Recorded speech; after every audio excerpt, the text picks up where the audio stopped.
Shalom, kita jumpa lagi dalam pembacaan kitab Nehemia yang saat ini kita sudah tiba pada Nehemia pasal yang ke-12.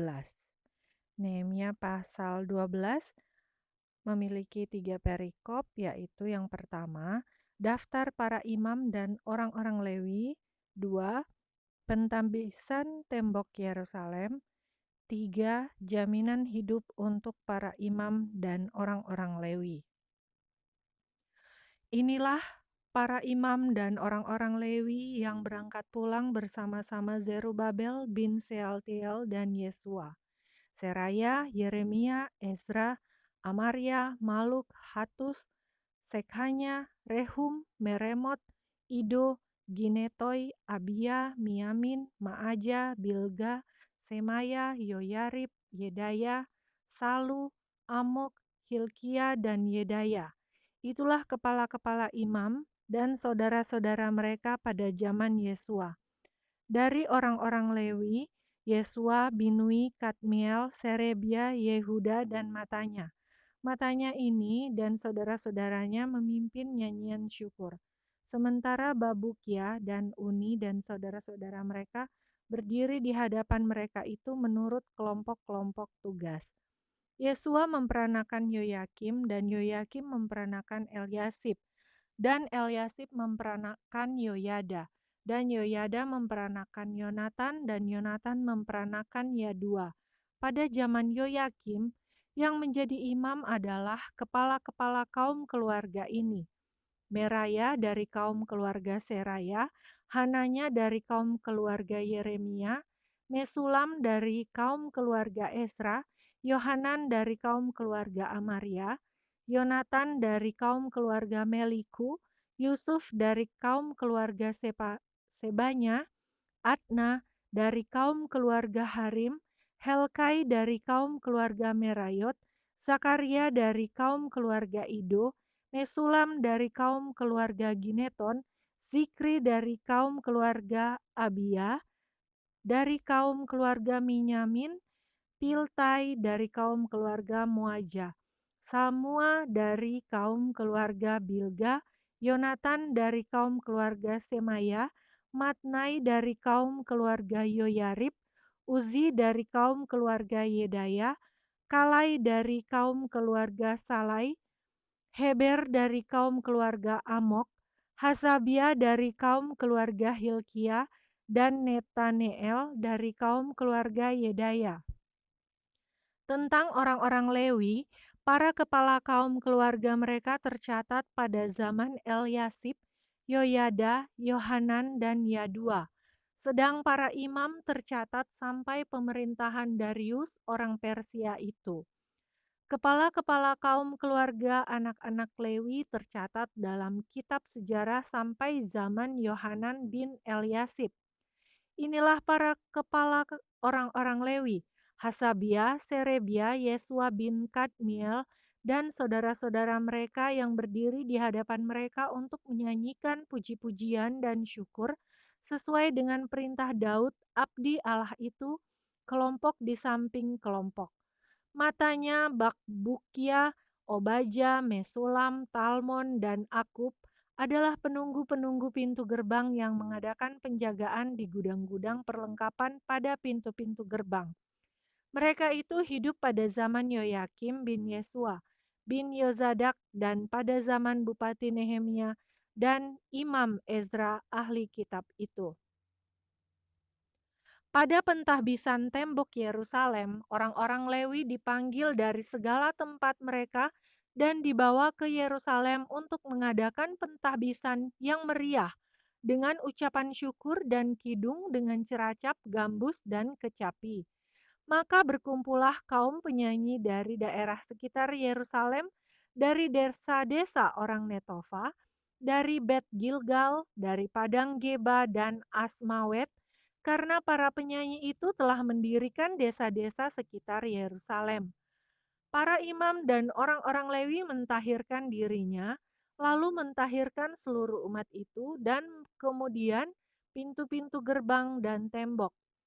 Lalu aku mempersilahkan para pemimpin orang Yehuda naik ke atas tembok dan kubentuk dua paduan suara yang besar. Yang satu berarak ke kanan di atas tembok ke jurusan pintu gerbang sampah. Di belakangnya berjalanlah Hosaya dengan sebagian dari para pemimpin orang Yehuda. Pula Azaria, Esra, Mesulam, Yehuda, Benyamin, Semaya, dan Yeremia. Dan dari kaum imam yang memegang nafiri, Zakaria bin Yonatan bin Semaya bin Matanya bin Mika bin Zakur bin Asaf.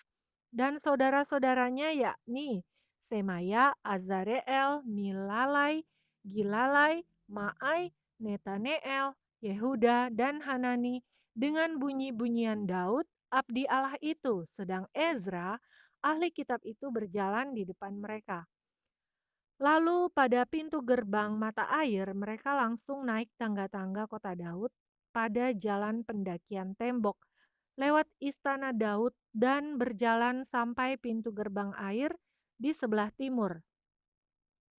Dan paduan suara yang kedua berarak ke kiri dan aku mengikutinya dengan sebagian dari orang-orang itu melalui tembok dan menara perapian sampai tembok lebar. Lalu kami melalui pintu gerbang Efraim, pintu gerbang lama, pintu gerbang ikan, menara Hananeel, dan menara Mea sampai pintu gerbang domba. Mereka berhenti di pintu gerbang penjagaan.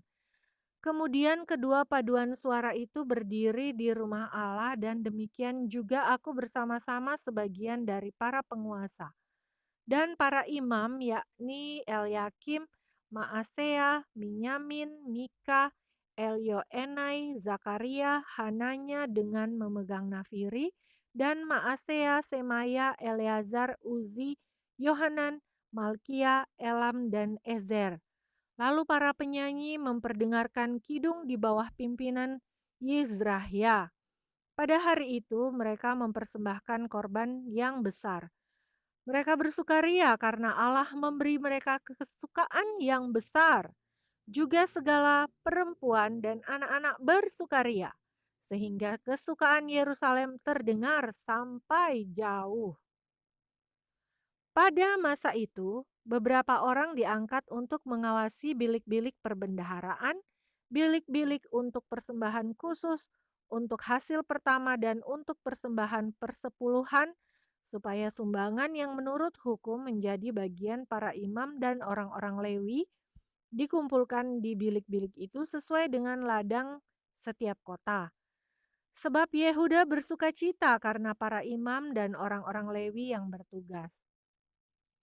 Karena merekalah yang melakukan tugas pelayanan bagi Allah mereka dan tugas pentahiran, demikian juga para penyanyi dan para penunggu pintu gerbang, sesuai dengan perintah Daud dan Salomo anaknya. Karena sudah sejak dahulu, pada zaman Daud dan Asaf, ada pemimpin-pemimpin penyanyi, ada nyanyian pujian dan nyanyian syukur bagi Allah. Pada zaman Zerubabel dan Nehemia, semua orang Israel memberikan sumbangan bagi para penyanyi dan para penunggu pintu gerbang sekedar yang perlu tiap-tiap hari dan mempersembahkan persembahan kudus kepada orang-orang Lewi. Dan orang-orang Lewi mempersembahkan persembahan kudus kepada anak-anak Harun. Demikianlah pembacaan Alkitab kita di pagi hari ini.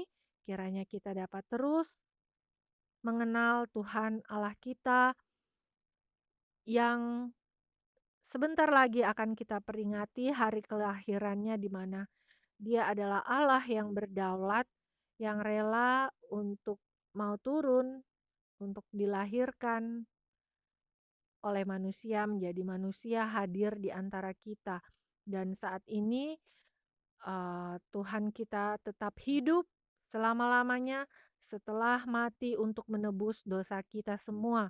Kiranya kita terus diingatkan akan betapa besarnya kasih Tuhan kita Yesus Kristus bagi kita yang percaya kepadanya. Terima kasih, Tuhan Yesus memberkati. Shalom.